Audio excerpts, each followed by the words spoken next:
sign installed in front of our Taylorville studios on Illinois Route 29. You have the opportunity of having your message seen by over 11,200 drivers a day. Contact your Miller Media Group account manager today and deliver your message through your potential customers' ears and eyes.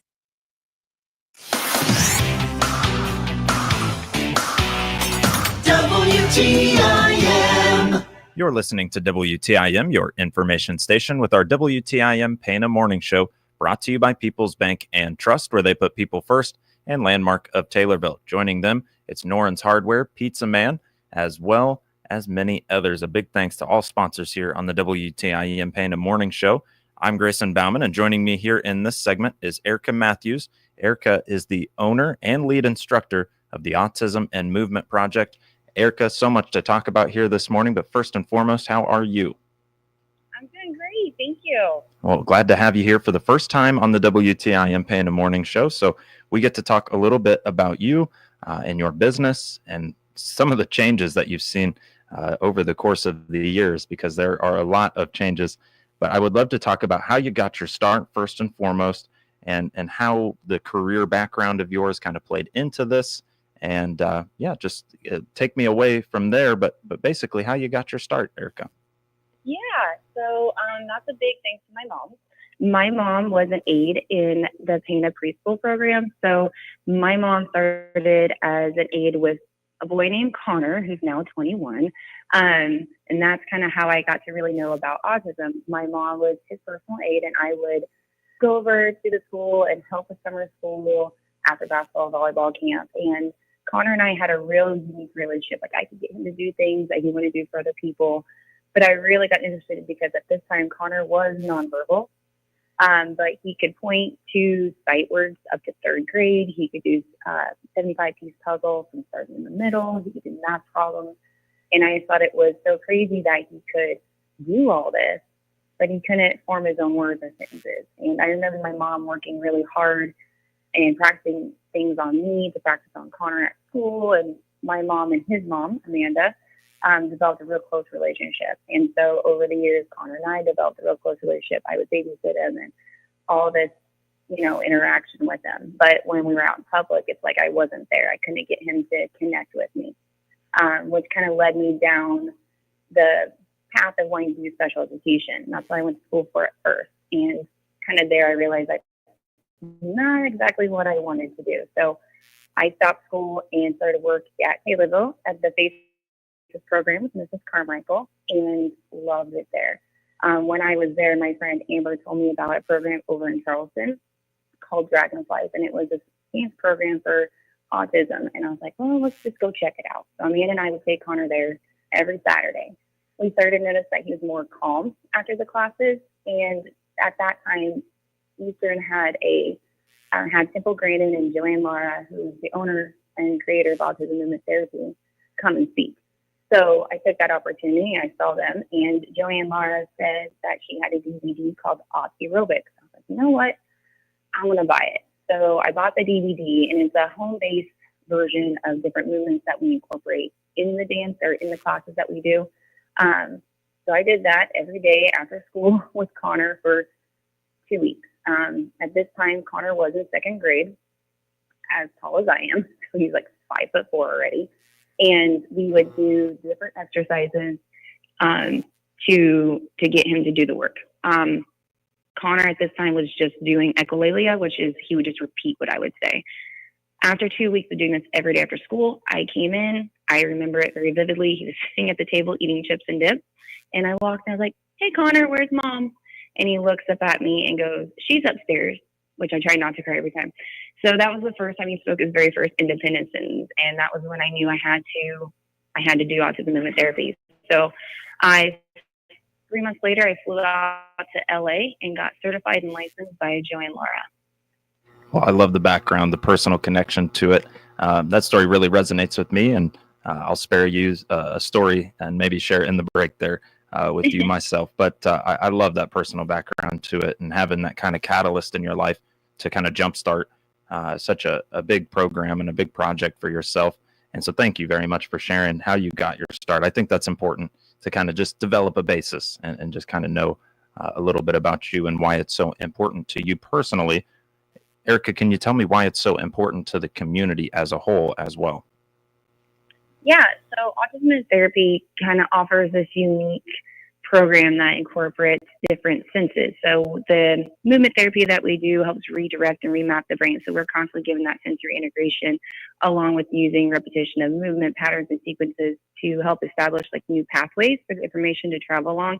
So this helps individuals in processing, storing, retrieving information, and it gives our parents a unique therapy. We also do not take insurance, so it's private pay. So the child can come up to 3 times a week for $100 a month.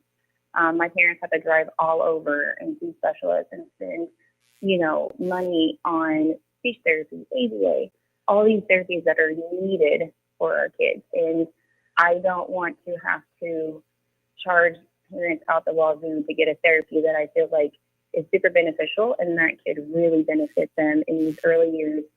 But I also have students come to me as teenagers and adults that really benefit from our class. So we're never too early to start, but I like being able to offer that sense of connection with our parents because what they're going through, someone else is going through or has gone through. So we also have that great relationship where parents can be each other's support team as well. And, not having to charge out the wazoo, as you mentioned, for said services, that's a big deal too, because, you never know if somebody has to be at home or regularly with that child or even teen or adult, and that might take away from potential money earnings or potential earnings as well. And so I think that's a big deal as well, not just for this community, but hopefully for other communities as well that are working to do programs similar to this. And you mentioned something there about, starting young, but also that teens and adults. I'd love to talk about that here in just one moment. One thing I'd like to talk about a little bit is just the prevalence of autism. Clearly, that's been a big shift as of late, not just here in our area, but overall nationwide. What can you tell me about the prevalence of autism, maybe some of the numbers behind it, if you have some of those, and maybe the community aspect of it as well? Yeah. So it's definitely being diagnosed a lot earlier. Screenings are happening. We are much more aware that autism is genetic and that they're kind of looking more at different family ties and earlier signs of autism, but it's 1 in 35 now. And, a couple of years ago, it was 1 in 188. So we're definitely trying to catch that early, get those interventions started, and help parents along the way by giving multiple resources as well. And that's the thing is, because it's so prevalent, that's why this is just that much more necessary, that much more needed, nationwide, but here in the community as well. When it comes to overall numbers there, we got to talk a little bit about that and the changes that you've seen. And I think that's a big part of it as well. Let's talk a little bit about the Autism and Movement Project. We talked about how we can maybe build different pathways of exercising that brain while exercising the body as well. Can you tell me a little bit about some of those activities and how they maybe help, kind of fire those neurons and kind of develop some of those different abilities? Yeah. So cognitive redirection or remapping requires like dedication and perseverance, repetition and predictability, which are all keys for success for sensory integration. So we want to help stimulate the brain and wake up areas that are dormant. So by combining motor skills and sensory play to help our kids cope with outside stimuli, we push our kids outside their comfort zone. So we do a lot of games. Our kids don't like to lose, so we practice a lot of those games. We do bear crawl. We do a lot of cross midline exercises, hand-eye coordination games. We also have a lot of swings for vestibular, proprioception, which is heavy muscle work, sensory bends. I kind of like to do it all. We like to do art. We like to do sensory. We also go on field trips as well, so that we are completely supported by the community. So when people hold fundraisers, give donations, that allows us to give these kids a unique experience in therapy, where it's not just boring sitting at a table doing repetitive things. We are up moving. Some of our friends have had their very first friendship from class. So we always want to make sure we give them that opportunity.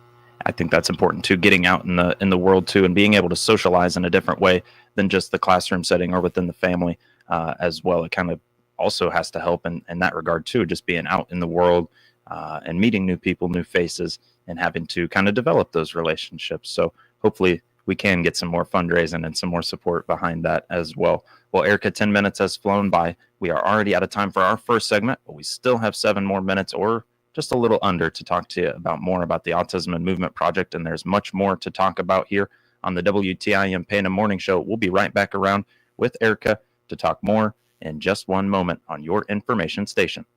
Dinner time just got easier with WTIM Pana. Enjoy great food that includes amazing pizza, tasty pasta, salad bar, and chili. On Monday nights, enjoy the spaghetti special with garlic bread and a side salad for $8. On Tuesday nights, come in for the lasagna special with garlic bread and a side salad for $9. On Wednesday nights, grab yourself an individual pizza and side salad for $9. WTIM Pana is proud to be serving Pana and the surrounding areas with great Italian food since 1985.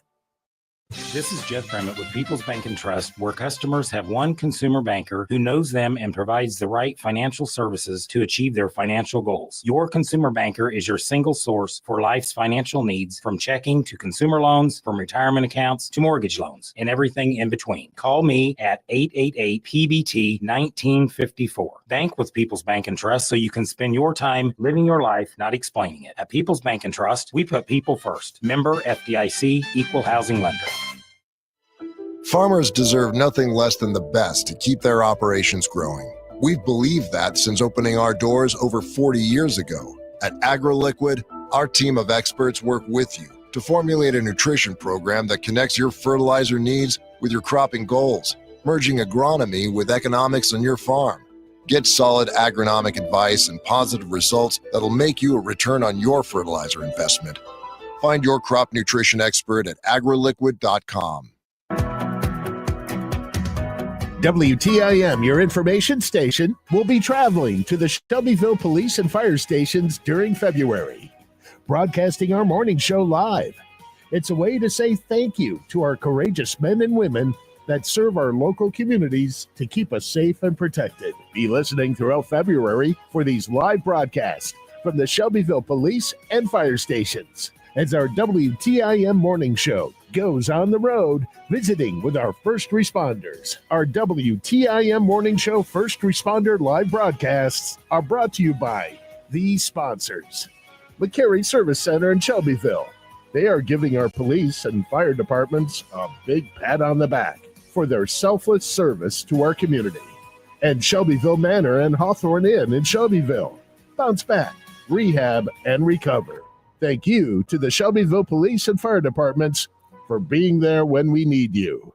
CTI is the only internet company that offers a price lock for life on gig-by-gig residential fiber internet at $69.95 per month. You can't control most costs, but you can control the price of your internet. Sign up by clicking their icon at TaylorvilleDailyNews.com. Cousin Bill here from Illinois Paving. Hey, Christian County and surrounding area, let us do your paving job, whether large or small, this year. Find out how we can do your paving project by clicking on the icon at TaylorvilleDailyNews.com.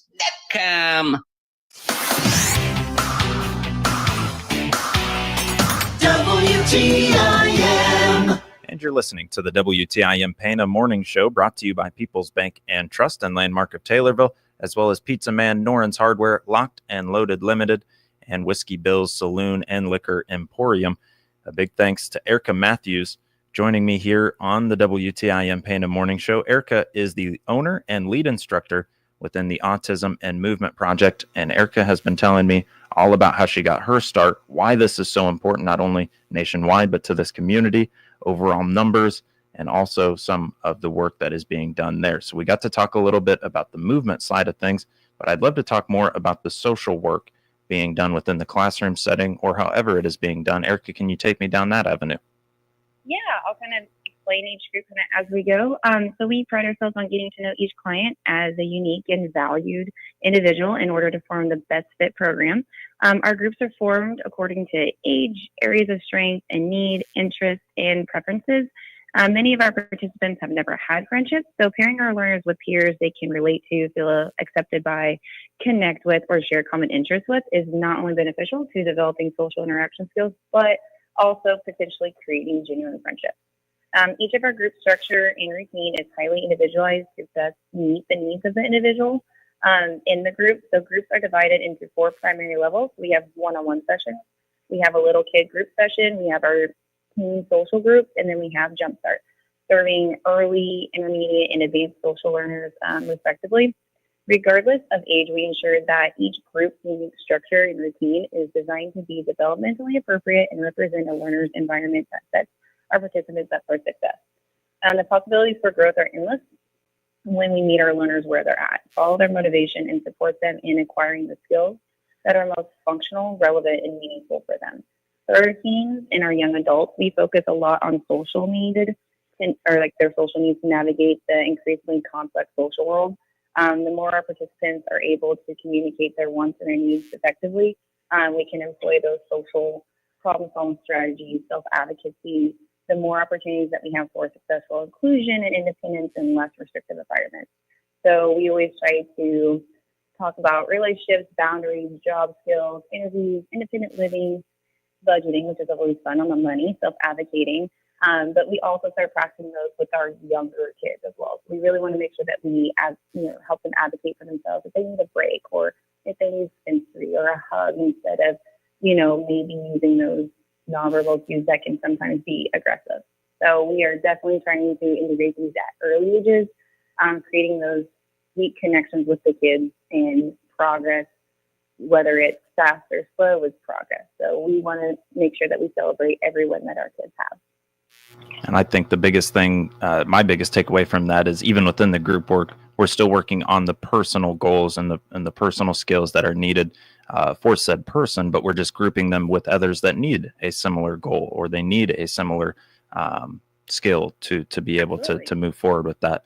With that being said, can we talk a little bit about the one-on-one work that is offered? I would love to hear more about that. I think that's an important piece as well. Yeah, so one-on-ones, when we kind of meet the clients for the first time, one-on-ones are set up for the individuals who may not be able to participate in the group setting. Our goal is to always get them into group, but one-on-ones is where they have more interaction with the instructor, focusing on different skills, whether that be for transition, sensory, making sure that we build the work tolerance to be able to get into group. But even in one-on-one, they still have 1 to 2 other peers in their sessions just to give them the opportunity still to get that social interaction with other peers. So one-on-ones can be done with itty bitties, which are, under a year old, or we have some adults that have one-on-one as well. So now you've talked group work and then the one-on-ones, and it's all about that social learning. It's all about just being able to advocate for yourself, as you mentioned, and just developing skills that are required, as you mentioned as well, in that increasingly complex social setting that we continue to find ourselves in, whether it's through different interactions or maybe those are online even in some cases. But when you think about what this is doing for the young kids or even the teens, it is kind of getting them that head start that might be needed. One of the programs that you talked a little bit about was Jumpstart. Can you tell me more about it as well? Yeah. So those, when I very first started, I had 6 kids, and now we serve over 140. But those 6 kids were little when I started in 2012, and they grew up to be adults. And as they started getting older, I started realizing that there's not a lot for adults to do, and we were struggling to get businesses to allow us to come in and do volunteer work and give them those times to practice those job skills. So Jumpstart kind of turned into the groups of my littles turning to adults and practicing life skills, social skills, job skills, which that in turn to created Brew and Hope, which is my second non-for-profit, which is my coffee house that we own, as well, that is ran by my adults from Jumpstart. I love that. So now you're completely encompassing, from young to teens to adult life, and then also being able to support what work is being done through that coffee house, and I love that. And so Erica, with that being said, we are pretty much out of time here, and I appreciate you for joining me here for the first time on the WTIM Pana Morning Show. We've been speaking with Erica Matthews. She is the owner and lead instructor of the Autism and Movement Project, working with nearly 140 kids, and that is so much to do. We appreciate you, Erica, for joining us here on the WTIM Pana Morning Show. We'll be back around with more on your information station. Your information station, WTIM. With SRN News, I'm Rich Thomason. What President Trump has described as one big, beautiful bill may come to a vote later today in the House. It's a budget bill. It would advance major elements of the president's agenda. President Trump endorses a latest candidate to announce a gubernatorial bid in the Buckeye State. Mr. Trump backing Republican Vivek Ramaswamy for governor of Ohio. Democrats facing a lack of enthusiasm among big donors, dismayed over the party's losses last year. President Trump is endorsing Elon Musk's attempt to find out just what federal workers have been up to over the past week. French President Macron calls Mr. Trump a game changer when it comes to hopes for finally bringing a close to the Russian war in Ukraine. On Wall Street, the Dow is down 133 points, the Nasdaq off 356. More details at srnnews.com. Do you owe $10,000 or more in credit card debt or personal loans? With credit card debt at all-time highs, Debt Relief Advocates is urgently notifying consumers of debt relief now being made available, designed to aid consumers with out-of-control credit card debt. Those who qualify and enroll for this relief program will only have to pay back a fraction of what they owe. This is not bankruptcy or a debt consolidation loan. This is a relief program that credit card companies would rather you not know about, as it ends your debt nightmare and saves you lots of money. Consumers owing at least $10,000 in credit card debt or personal loans can now take advantage of this debt relief as the cost of living skyrockets. Debt Relief Advocates has established a relief hotline for you to call to learn what debt reduction you may qualify for, so don't wait. For this free information, call the Relief Hotline at 800-606-4110. 800-606-4110. Again, that's 800-606-4110.